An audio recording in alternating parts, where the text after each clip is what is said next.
Hello and welcome back to the channel. In today's video I'm going through all of the books I got from the estate sale still, and one of the lovely viewers calculated it all and projected and did all the math, and congratulations and thank you so much for that. And it looks like I'll be paying around 7 cents per book.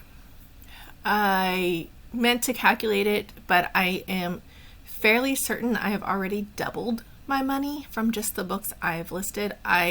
Again, these are not quick sellers. They don't sell as soon as I list them, but I am consistently selling a couple books a week, which is great. I just sold a book this morning. So it's a consistent seller. I've meant to start listing again. I don't know how many people follow the weather and whatnot, but we did get a pretty nasty snowstorm, which kind of slowed a lot of stuff down. And now we're playing quick catch up with everything. The kids are back in school. My job is back. I am back full force next week. So all 4 of my contracts are going next week. Right now, only 1 is going this week. So I'm slow rolling into it, but all 4 of them are going next week. So I am literally here, there, and everywhere. And I know it's such first world problems. And I know people that have, normal 9-to-5 jobs do more than I'm doing.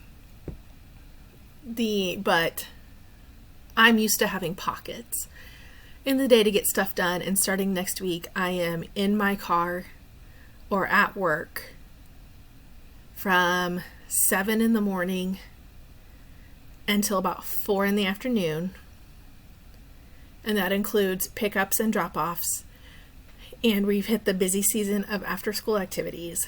So I some nights don't get to stop until around 9 p.m., if not later, depending on which kid. So my pockets of getting stuff done are going to be severely limited to weekends, but weekends are still a lot of activities going on.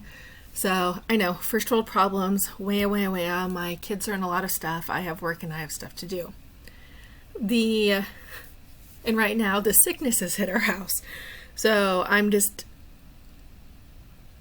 wishing upon a star that I don't get the fever and the vomits that is going around right now, because that will knock me out. I will be done. Those of you that are also following the video, we did switch the beds. It worked out perfectly. Our waste management did come and pick up the bed we got rid of. In our town, we get 5 free pickups a year, and that was one of them. We're actually looking to use another one pretty soon because the box spring doesn't fit in the bed frame we bought, so we're looking to get rid of the box spring too. It hurts though, because I'm one of those people that are like, I know I can get money for this, or I know this is reusable, but it's taking up space and it's taking up time. So I don't really make New Year's resolutions, but one of my things I said I wanted to work on this year was hoarding. I want to work on hoarding. I want to either list it, donate it, get rid of it, whatever. It does not need to stay in my house. We have things in boxes that have been in boxes for 3+ years that we said we're going to list, and we've never got to listing because we don't want to list them. Some of them are actually worth good money. Some of them could be worth over $100. We just don't want to list them. It is not something that we are really interested in listing. I have a lot of clothes I could be listing, but clothes take up a lot of space for me to photograph, so I need to really have my stuff together. I need to have my table cleaned off. I need to have kids not having homework and all of the above, and really set aside a weekend to spend 8+ hours on photographing. And that takes up so much time that I just haven't got around to it. So I'm trying to Marie Kondo my inventory. But it's rough. Finding those pockets of time is also very rough. Right now I am on my lunch break recording this video, and I will be going back to work when this video is over in about 15 minutes. That being said, I'm probably spending a total of 3 hours a day in my car between everything, so I wish I could find something to do while I'm driving, but I'm driving, so you don't want to distracted driving and everything. But I'm one of those people.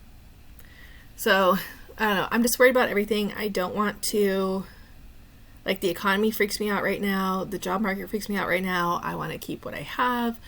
I know I need to be listing. I know I need to be selling. I haven't even started with my taxes stuff. So I'm just everything all at once. And I'm sure, some people like the first of the year is amazing. It's a fresh start and all this stuff. And I just panic.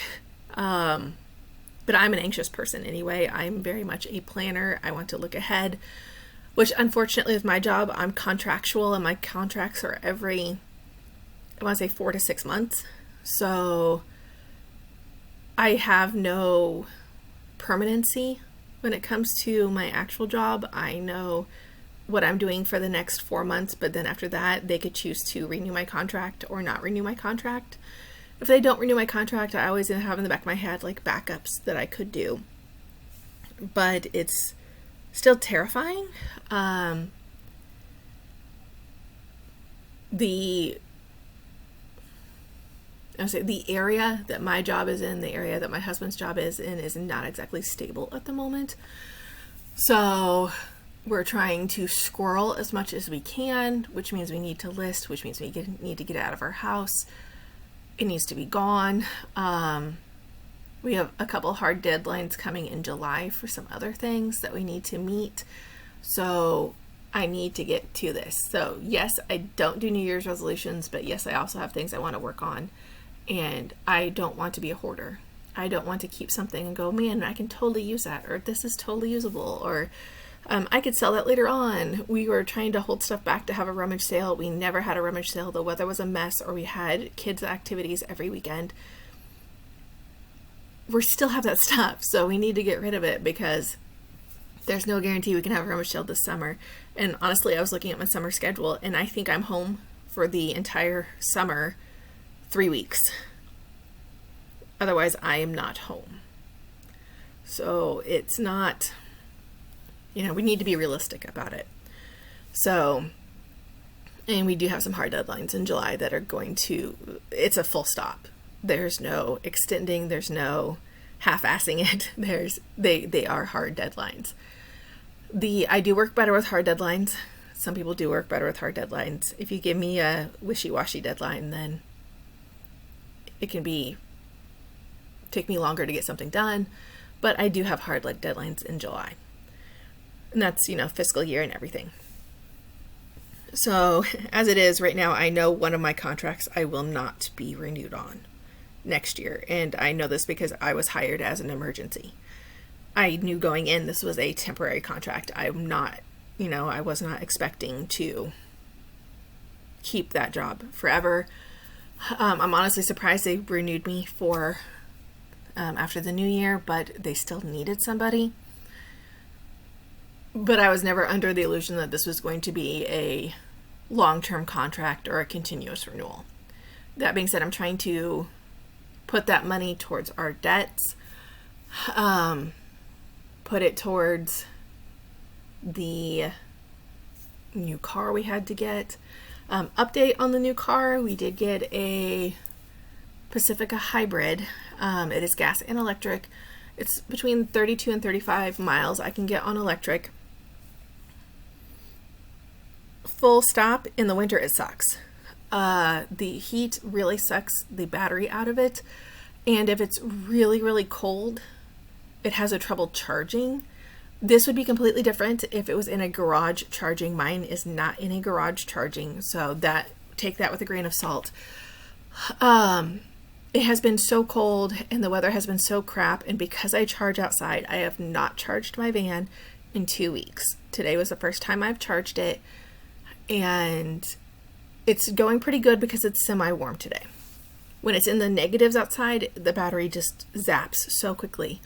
I've been able to make all of my in-town errands. I am a satellite worker, so I'm driving around a lot. So I was able to do that. For the month of November, the entire month, and those of you that drive minivans know that they just eat gas. For the entire month of November, I spent $40 on gas, and I want to say I went a little over 1,000 miles. So I am saving money, which is great. I was hoping to offset some of the payments from the money saving that I'm doing with gas, which yes, I am saving the money on gas, but being able to plug it in when the weather's junk outside, or having the battery last when it's super cold outside, that is an issue. My electric bill went up $5, and that is it since I've bought this fan.